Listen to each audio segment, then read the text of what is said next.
태풍의 눈이라는 제목으로 함께 말씀의 은혜를 나누기를 원합니다. 먼저 여러분들에게 영상을 하나 보여드리고자 합니다. 어떤 영상인지 우리 한번 잘 보고 맞춰주시면 감사하겠습니다.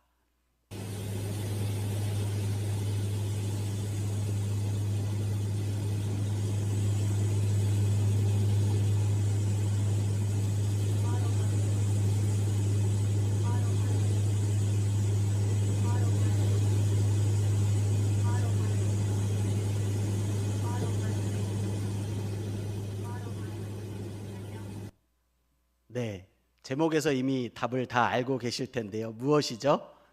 네, 태풍의 눈입니다. 방금 영상에서 보여드렸던 태풍의 눈에 대해서 아마 모두가 다 들어보셨을 것입니다.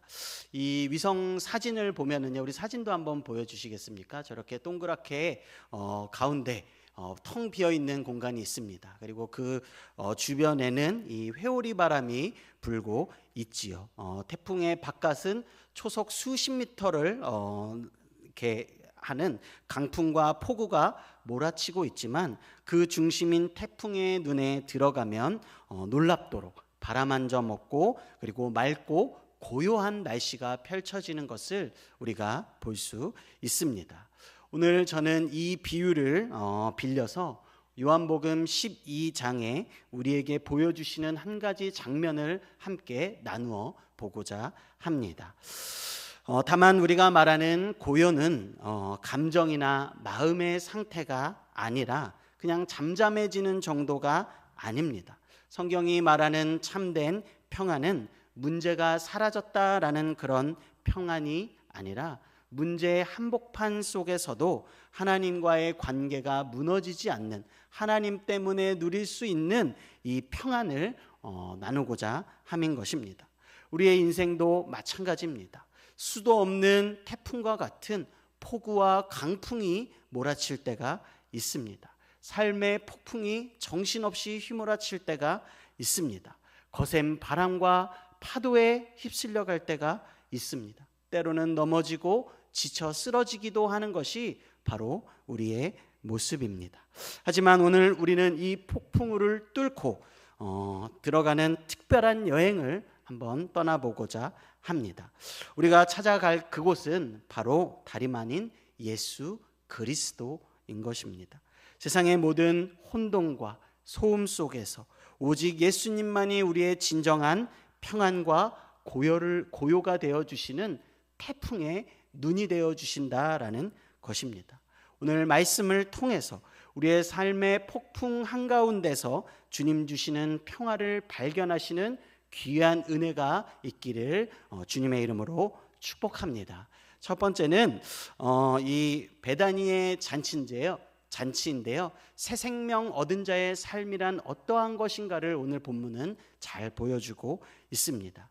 본문은 이렇게 시작을 합니다. 유월절 엿새 전에 예수께서 베다니에 이르시니라고 말씀합니다. 장소는 베다니입니다. 그리고 거기에는 누가 있었느냐? 바로 나사로가 있었습니다. 나사로는 누구입니까? 바로 앞장에서 11장에서 예수님께서 이 무덤에서 살려내신 나사로인 것입니다. 예수님께서 베다니에 오셨을 때 이 죽음에서 살아난 나사로는 감사함으로 예수님을 위하여서 잔치를 열었습니다. 상황을 한번 그려보시기를 부탁드립니다. 죽었던 사람이 살아나서 앉아 있습니다. 그리고 그 자리에 잔치가 벌어지고 있습니다. 예수님이 계시고 나사로가 앉아 있고 마르다는 여전히 섬기고 있고 마리아는 예수님께 향유를 붓고 있는 그러한 상황인 것입니다. 먼저 나사로를 한번 볼까요? 나사로는 무엇하고 있습니까? 예수님과 함께 앉아 있습니다. 오늘 2절의 말씀인데요. 같이 읽어보도록 하겠습니다. 시작. 거기서 예수를 위하여 잔치할세 마르다는 일을 하고 나사로는 예수와 함께 앉은 자 중에 있더라. 아멘. 예수님과 함께 나사로는 앉아 있었다라고 기록합니다. 앉은 자 중에 있었다. 무엇을 했을까요? 그냥 가만히 앉아 있었을까요? 그렇지 않습니다. 아마도 예수님 곁에 앉아서 도란도란 예수님과 대화를 나누었을 것입니다. 속으로 예수님 나를 왜 살려내셔가지고 이 힘든 세상을 계속 살아나가게 하시지? 대출금 갚아야 되는데, 젊은이였다면 우리 취업해야 되는데, 자격증 떼야 되는데, 이렇게 생각하고 있지 않았을 것입니다. 예수님의 한음성을 자신의 귓가에, 자신의 심장에 새기고, 예수님의 그 모습을 자기의 눈에 새기며, 그리고 또한 예수님의 가르침을 하나도 놓치지 않으려고 그것을 받아 적고 깨달으려고 노력했었을 것입니다. 그분의 가르침을 즐거이 들으며, 또한 그간의 자신의 삶의 이야기를 예수님 앞에 다 아뢰고, 그리고 예수님과의 깊은 대화 속으로, 깊은 관계 속으로 들어가고 있었던 나사로의 모습이었을 것입니다. 그것은 주님과의 관계를 더 깊이 아는, 주님과의 사랑의 더 깊은 관계 속으로 들어가는 무엇과도 바꿀 수 없는 소중한 시간을 이 잔치의 현장을 통하여서 나사로는 누리고 있었다라는 것입니다. 이 자리는 단지 밥 먹는 자리가 아니라 생명의 감격이 넘쳐 흐르는 말 그대로 특별한 잔치의 현장이었다. 생명의 잔치의 자리였다라고 말씀할 수가 있는 것입니다. 사랑하는 성도 여러분, 이 자체가 복음인 줄을 믿습니다. 이것이 바로 새 생명 얻은 자의 삶을 보여주는 것입니다. 나사로가 살아난 것은 나사로가 살려달라고 해서 살아난 것이 아닙니다. 나사로가 뭔가 가능성이 있는 사람이어서 살아난 것이 아니었습니다. 죽은 자는 스스로 일어날 수가 없습니다. 그를 살린 것은 무엇입니까? 예수 그리스도. 예수 그리스도의 생명, 그분의 부르심이 그를 살려내셨던 것입니다.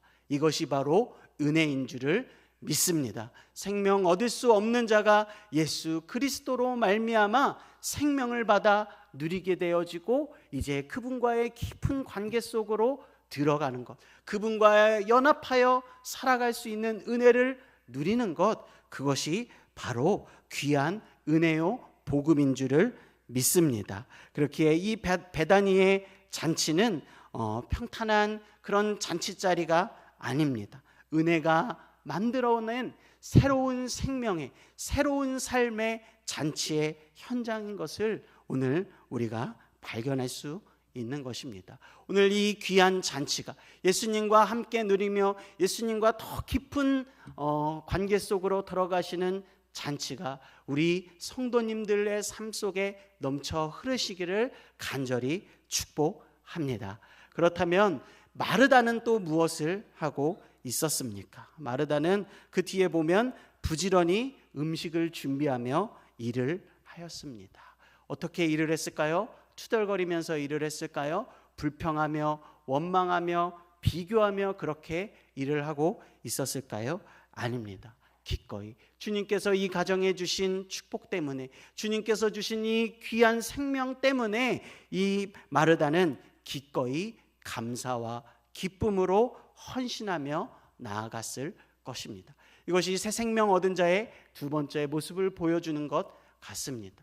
무엇입니까? 예수님이 주신 그 생명 때문에, 그 은혜 때문에, 누릴 수 없는 자가 누리는 그 축복 때문에 기꺼이 즐거이 헌신하며 기뻐함으로 감사함으로 주님을 위하여 수고하고 헌신하는 것, 그것이 바로 새 생명 얻은 자의 삶이다라고 할 수 있는 것입니다. 오늘 이 마르다는 이 귀한 헌신을 주님께 올려드렸습니다. 그리고 이어서 누가 등장을 합니까? 마리아가 등장을 합니다. 마리아는 무엇을 합니까? 지극히 비싼 향유, 곧 순전한 나드 한 근을 가져와 예수님의 발에 붓고 그리고 자기 머리털로 닦습니다. 집에 향유 냄새가 가득합니다. 우리는 이 장면을 너무나 익숙하게 잘 알고 있습니다. 그래서 이 마리아의 헌신이 너무 귀하다라고 이렇게 생각합니다. 그러나 우리가 주목해 볼 것은 무엇입니까? 우리의 평가가 아니고 예수님이 무엇이라고 평가하고 계신가가 중요한 것입니다. 예수님은 어떻게 해석하고 계신가요? 7절의 말씀인데요. 우리 한번 같이 읽어보도록 하겠습니다. 시작. 예수께서 이르시되 그를 가만두어 나의 장래할 날을 위하여 그것을 간직하게 하라. 아멘. 예수님께서 이 마리아의 행위를 평가하고 계신데 무엇이라고 하시는가? 장래할 날을 위하여 한 행동이다라고 그렇게 말씀하고 있습니다. 이 공강복음 다른 복음서에서는 이 마태복음과 마가복음에서도 무엇이라고 말하느냐? 마리아가 한 일을 내 장래를 준비하기 위하여 한 일이다라고 이렇게 말씀하고 있습니다. 즉 무엇입니까? 이 마리아의 향유는 그냥 단순한 헌신이 아닙니다. 즉 무엇이냐? 예수님께서 어디로 가고 계신가? 무엇을 하고 계신가? 즉 십자가로 나아가시는 그 예수님의 길을 알고 그 길의 가치를 알기에 가장 귀한 것도 아끼지 않고 서슴없이 드렸던, 즉 십자가의 길을 위하여서 서슴없이 드리고 준비했던 마리아의 행동이었다라고 할 수 있는 것입니다. 왜요? 예수님이 가장 귀하기 때문에. 십자가에서 흘려주실 그 보혈의 피가 무엇보다도 가장 고귀한 것이고 무엇과도 바꿀 수 없는 내 생명보다도 더 귀한 것이기에 이 귀한 향유를 기꺼이 아낌없이 이 노동자의 1년치의 월급에 해당하는 이 향유를 아낌없이 부을 수 있었던 이 마리아의 행동이었다라는 것입니다. 십자가의 가치를 알기에, 그 핏값을 알기에 아무리 따져보고 셈해보아도 그 보혈이 가장 귀하게 할 수 있었던 행동이라는 것입니다. 그렇습니다. 예수님으로 말미암아 생명을 얻은 자, 그러한 사람들이 할 수 있는 것은 무엇입니까? 십자가의 가치를 알고 그 보혈의 핏값을 알고 그 보혈을 위하여서 그 예수님의 길을 준비하는 삶을 살아가는 것, 그것이 바로 새 생명 얻은 자가 취해야 할 행동이라는 것입니다. 그렇다면 우리는 무엇을 해야 하겠습니까? 우리 주님 우리를 구원하시고 다시 오시마 약속해 주셨습니다. 우리가 새 생명 얻은 자로서 그 흘려주신 보혈로 말미암아 새 생명을 누리는 자로서 우리가 해야 할 길은 다시 오실 그 주님의 길을 예비하는 것입니다. 무엇을 드려서요? 가장 나의 소중한 것도 아낌없이 감사함으로 기쁨으로 주님의 다시 오심을 준비하는 삶, 그것이 바로 저와 여러분이 함께 걸어가며 준비해야 할 길이라는 것입니다. 그렇게 이 마리아가 드렸던 이 향유는 낭비가 아니라 십자가의 가치를 알아본 진정한 예배자가 감격 속에서 드릴 수 있었던 그런 헌신이었다라고 할 수 있는 것입니다. 사랑하는 우리 귀한 성도님들, 무엇이 가장 귀한 것인지 셈해 보시고 따져보시고 그리고 나아가 셈하지 않는 사랑으로 예수님 앞에 올려드리시는 우리 귀하고 복된 성도님들 되시기를 주님의 이름으로 축복합니다. 이것이 이 집안을 통하여서 우리가 볼 수 있는 이 새 생명 얻은 자의 삶이란 어떠한 것인가라는 것입니다. 먼저는 주님과의 더 깊은 관계 속으로 들어가는 것, 주님과 나의 관계가 그 어떤 것도 가로막을 것 없이 정말 내 삶을 주님 앞에 온전히 꺼내놓고 부족하고 연약한 삶이어도 주님 앞에 내 삶을 올려드리고 주님 내 삶이 이러합니다 가감없이 주님 앞에 아뢰 수 있는 그런 주님과의 깊은 관계 속으로 들어가는 우리의 삶이 되어지기를 원합니다.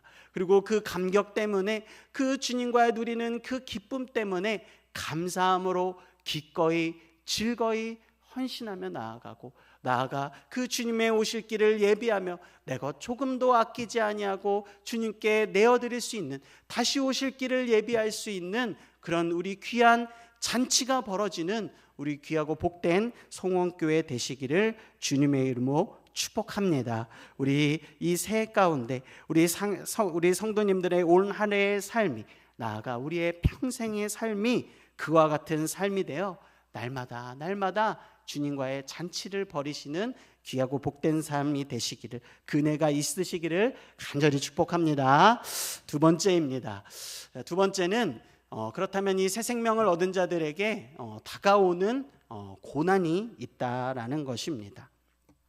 오늘 이렇게 우리가 살펴보았던 이 평화로운 집안, 주님과 도란도란 얘기하면서 주님과 사랑을 속삭이고 주님께 기쁘고 즐겁게 헌신하고 나아가 주님의 오실 길을 예비하면서 내 것 조금도 아끼지 아니하고 내어드리는 이런 아름다운 풍경이 펼쳐지고 있는 집안이지만, 그러나 이 평화로운 집의 밖은 완전히 다른 세상이었습니다. 오늘 본문을 샌드위치처럼 덮고 있는 것이 있습니다. 먼저 본문 바로 앞에 이 요한복음 11장 53절의 말씀인데요, 한번 같이 읽어보도록 하겠습니다. 시작. 이날부터는 그들이 예수를 죽이려고 모이아니라. 아멘. 여기서 보면 이 종교 지도자들이 예수님을 죽이려고 모의하고 있는 상황입니다. 그리고 이 오늘 읽었던 본문의 마지막에 이 10절의 말씀을 또한 한번 읽어보도록 하겠습니다. 10절의 말씀입니다. 시작. 대제사장들이 나사로까지 죽이려고 모이하니.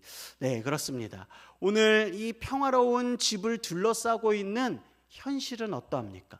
예수님을 죽이려고 하고, 그리고 나아가서 나사로까지 죽이려고 하는 이 죽음의 그림자가 다가오고 있는 이 집안의 모습을 우리가 볼 수 있습니다.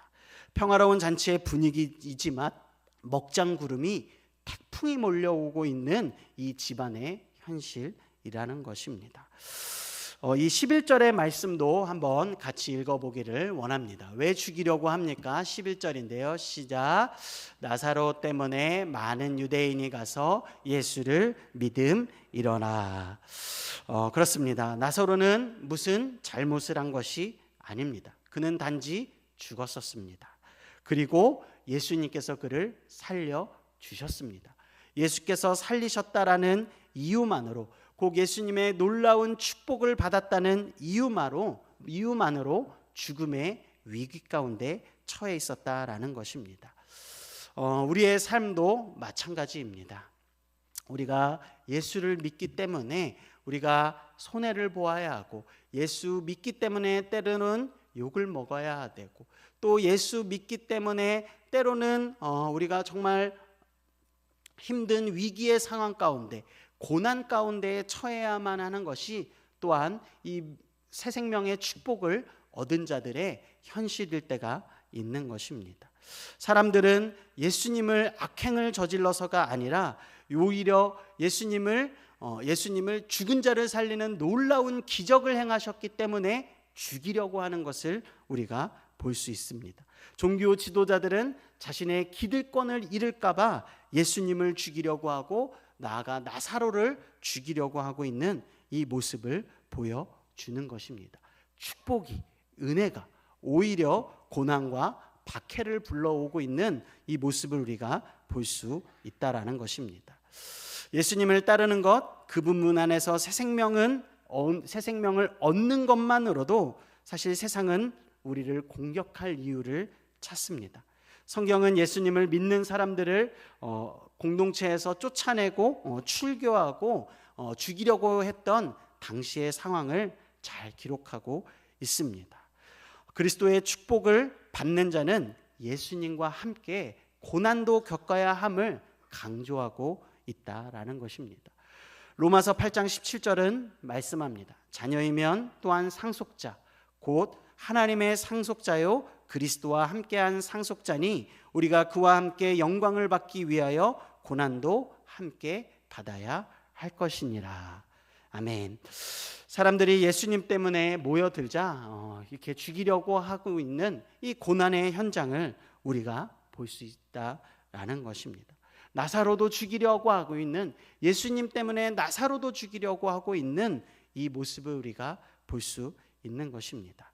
왜 그렇습니까? 나사로는 예수님께서 행하신 일의 놀라운 증거이기 때문에 그렇습니다. 나사로라는 존재 자체가 예수님이 진짜이시다라는 증거가 되어지기 때문에 세상은 그 증거를 지우고자 한다라는 것입니다. 즉 무엇입니까? 은혜는 사람을 살립니다. 우리에게 생명을 줍니다. 그러나 세상은 그 은혜의 흔적을 싫어합니다. 그 생명을 잃은 자들을 박해하고 지우려고 한다라는 것입니다. 그렇기에 성도들의 삶에는 종종 이유 없는 공격이, 이유 없는 박해와 이유 없는 고난이 찾아올 때가 있다라는 것입니다. 나사로는 잘못한 것이 없습니다. 살아난 것 밖에는 없다라는 것입니다.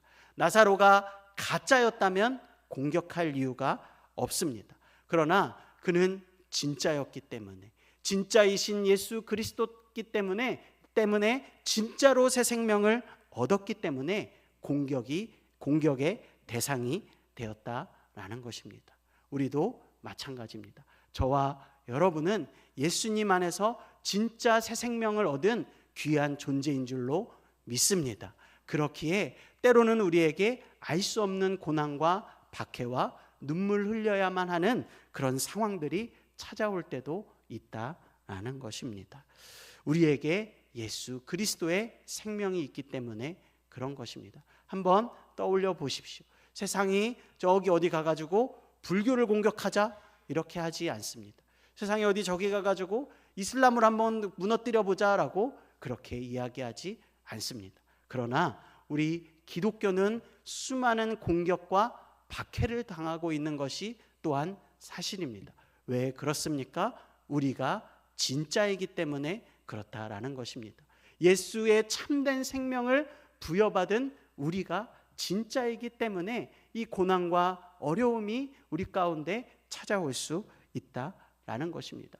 코로나 때도 보면 제가 청년 사역을 하고 있었는데 이 코로나 때도 많은 청년들이 직장 가서 욕먹고 돌아왔다라고 이야기를 합니다. 너 예수 믿지라고 하면서 믿는 것 때문에 너 예수 믿기 때문에 너희 믿는 것들은 왜 그래라고 하면서 유독 저희 믿는 자들만 손가락질하고 비방하고 나는 아무 잘못한 게 없는데 그렇게 욕먹고 돌아왔다라고 그런 청년들이 이야기하는 이 안타까운 음성들을 듣기도 했었습니다. 이 교회에서 예배드리고 온 것이 눈치 봐야만 하는 그런 상황 속에 있기도 했다라는 것입니다. 우리 사랑하는 성도님들 기억하십시오. 우리에게는 우리가 알지 못하는 고난이 분명히 찾아올 때가 있다라는 것입니다. 그러나 그것은 우리가 가짜여서가 아니고 우리가 진짜이기 때문에, 우리가 진짜 생명을 부여받은 자들이기 때문에 오는 고난이라는 사실을 기억하시고 예수님 붙잡고 승리하시는 우리 귀한 성도님들 되시기를 주님의 이름으로 축복합니다. 아멘. 세 번째는 태풍의 눈, 고난 속에서도 우리는 평안을 누릴 수 있다라는 것입니다. 다시 오늘 본문의 장면으로 돌아와서 이런 폭풍이 몰려오고 있는 상황 속에서도 이 베다니에서는 잔치가 벌어지고 있는 것을 볼 수 있습니다. 어쩌면 하품이 올 만큼 그렇게 평화로운 주님과 함께하는 이 아름다운 평안을 누리고 있는 것이 오늘 본문의 모습이라는 것입니다. 베다니는 작은 태풍의 눈과 같은 집이었습니다.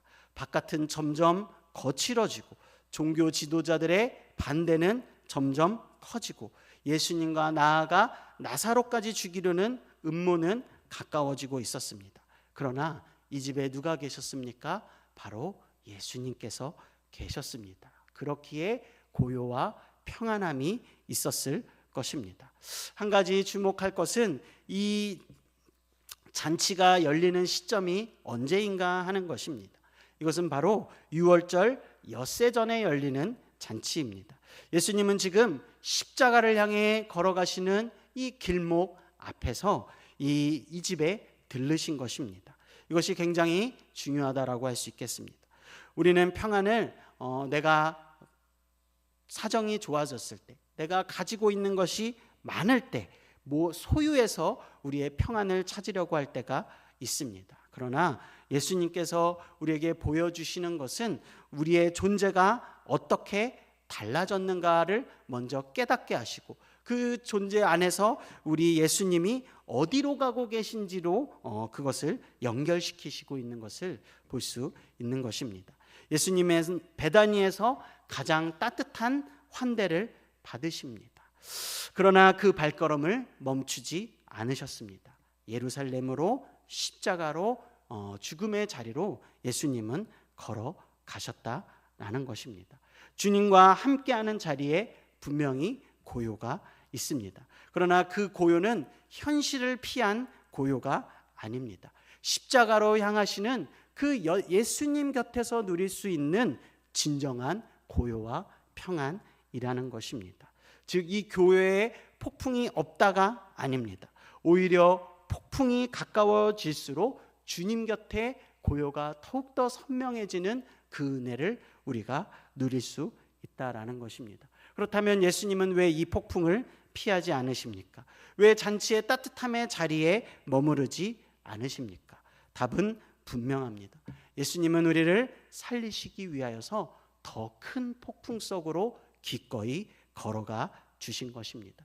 이 죽음을 앞두고도, 더 큰 폭풍의 이 시면을 앞두고도 이 제자들과 또 나사로와 이 가정과 함께 먹고 마시며 누리는 이 평안의 기쁨을 누릴 수 있도록 예수님께서는 이 가정 가운데 함께 해주셨다라는 것입니다. 그렇게 우리는 폭풍 한가운데 있을지라도, 때로는 폭풍의 그 폭우를 정면으로 마주할 때라도 우리보다 더 큰 폭우를 겪어주신, 그 폭풍을 이겨내신 예수 그리스도 때문에 우리가 폭풍을 이길 수 있고, 흔들리고 넘어져도 주님 안에서 다시 일어나 주님 안에서 평안을 누릴 수 있는 그 은혜를 우리가 맛볼 수 있다라는 것입니다. 저도 우리 담임 목사님의 간증을 제가 지난 주일에도 들었는데요. 저도 이렇게 아버지께서 제가 20살이 넘어서 이렇게 개척을 하셨습니다. 20살 그 무렵에 아버지께서 신학교를 가시고 개척을 하셔서 제가 성인이 되었을 때 개척을 하시게 되셨습니다. 그리고 저도 아버지께서 어렸을 때, 뱃속에 있을 때 이미 서원을 하셔가지고 주예정으로 바치겠습니다 이렇게 하셨습니다.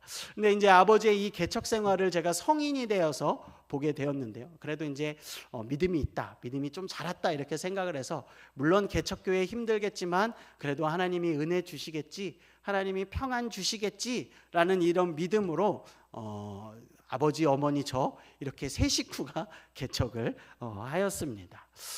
그런데 그 과정이 정말 쉬운 과정이 아니더라고요. 3층에 위치하고 있었는데 2층에 노래방이 있었습니다. 그래서 저녁 예배를 드리려고 그러면 이게 방음이 잘 안 돼가지고 조용히 말씀드리려고 그러는데 뚝딱뚝딱 이 드럼 소리와 노래 소리가 들려오는 겁니다. 근데 이름도 도깨비 노래방이더라고요.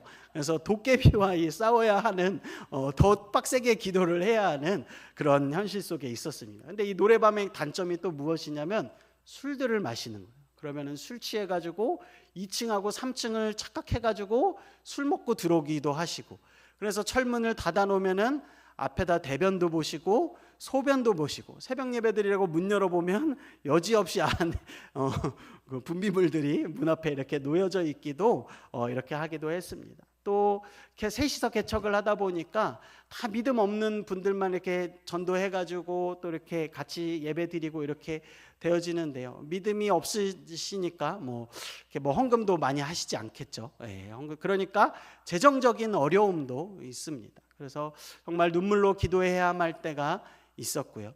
또 그런 없는 상황 속에서도 이 큰 교회들은 잘 모르지만 이 작은 교회들은 한 영혼이 귀하다라는 걸 너무나 사람들이 잘 압니다. 그래서 이렇게 구걸하시는 분들이 정말 하루에도 몇 번씩을 찾아오세요. 그래서 돈 좀 달라고, 밥 좀 달라고, 그리고 나아가서 정말 이상한 이유를 대가지고, 그럴싸한 이유를 대가지고 어떻게든 돈을 좀 뜯어내 보려고 하는 이런 분들도 정말 많습니다. 월세는 내야 되는데 영혼이 귀하니까 그거 바꿔가지고 이렇게 돕기도 하고, 그런데 알고 봤더니 거짓말이었고 사기였고 돈만 들고 나아가고, 또 있는 성도님들은 왜 이것밖에 주지 않냐고, 왜 이것밖에 사랑을 베풀지 않았냐고 라고 얘기하면서 더 좋은 데 찾아가겠다고 떠나가시기도 하시고, 그런 과정들을 눈앞에 보았습니다.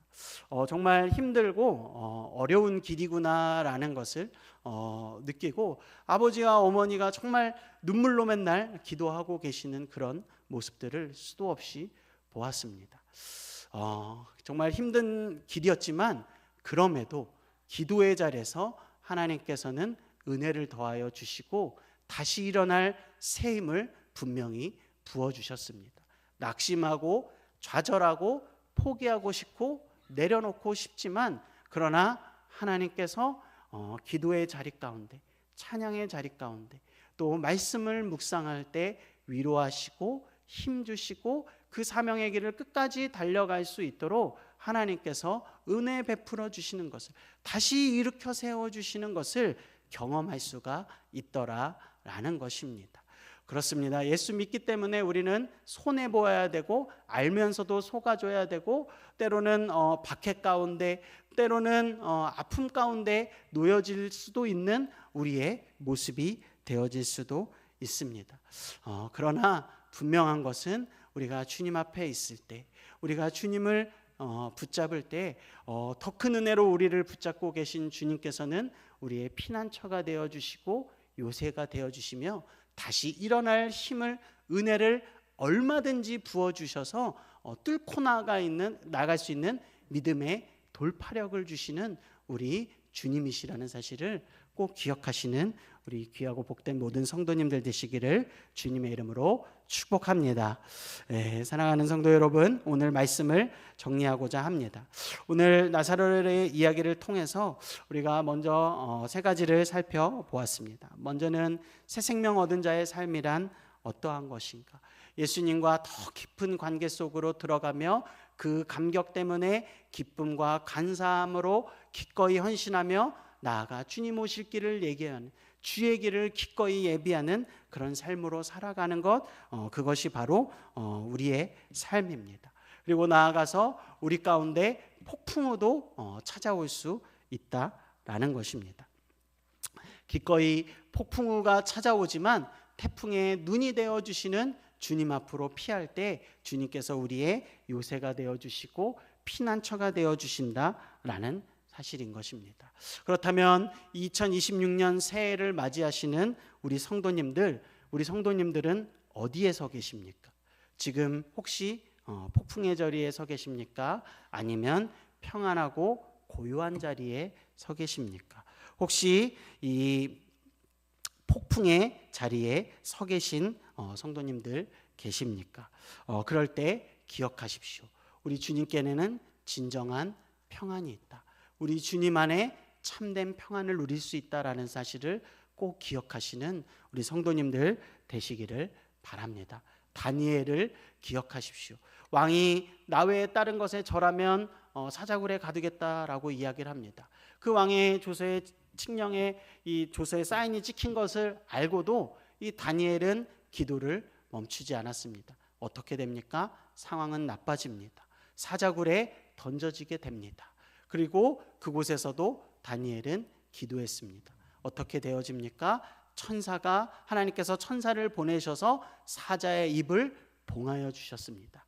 즉 폭풍 한가운데와 같은 사자굴에 떨어진 다니엘이었지만 그곳에서 기도하고 주님을 찾았을 때, 주님과의 관계를 끊지 않고 주님 앞에 부지런히 나아갔을 때 사자굴에서도 주님은 천사와 기쁨을 맛볼 수 있도록 주님께서는 평안을 허락해 주셨다라는 것입니다. 우리 귀한 성도님들, 이 은혜가 있으시기를 축복합니다. 고난 가운데, 폭풍우 가운데 홀로 서 계시다라고 느껴질 때도 우리 함께 하시는 주님을 기억하시며 주님께로 피하시는, 그 주님의 손을 붙드시는 우리 성도님들 되시기를 주님의 이름으로 축복합니다.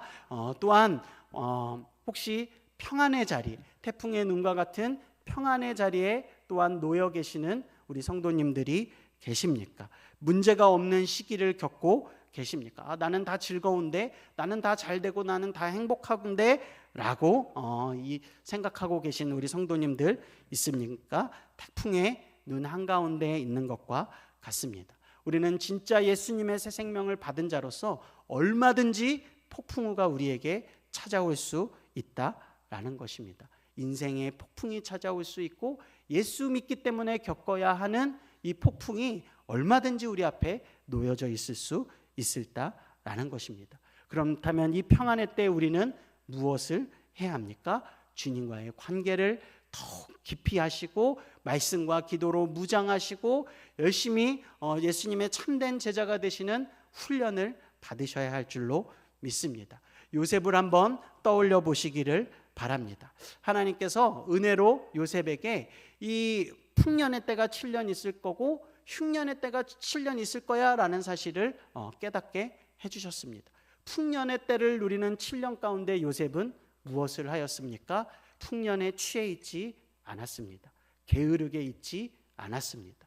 이 풍년의 때에 흉년을 준비하는 주님께서 주신 그 지혜를 가지고 부지런히 전진했던 요셉이었다라는 것입니다. 즉 평안의 때에 그저 평안에 취해서 게으른 삶을 살아가는 우리가 아니라 이 평안의 때를 맞이하고 있다면 다가올 폭풍우가 분명히 있을 수 있다라는 것을 기억하며 열심히 부지런히 말씀과 기도로 무장하는 삶을 살아가야 하는 것이 바로 저와 여러분의 삶이라는 사실인 것입니다. 그러므로 이 평안의 때를 지나고 계십니까? 더욱 부지런히 게으르지 마시고 열심히 무장하십시오. 고난의 때를 지나고 계십니까? 우리의 태풍의 눈이 되어주시는 그 주님 앞으로 부지런히 나아가시는 우리 귀한 성도님들 되시기를 주님의 이름으로 축복합니다. 그렇게 될 때 이 다가오는 이 펼쳐질 2026년의 한 해가 정말 주님 안에서 더욱 견고하여져서 성숙하여지고 성장을 경험하는 우리 교회의 성장과 개개인의 삶의 성장을 맛보시는 그런 귀한 한 해가 되게 하실 줄로 믿습니다. 아멘.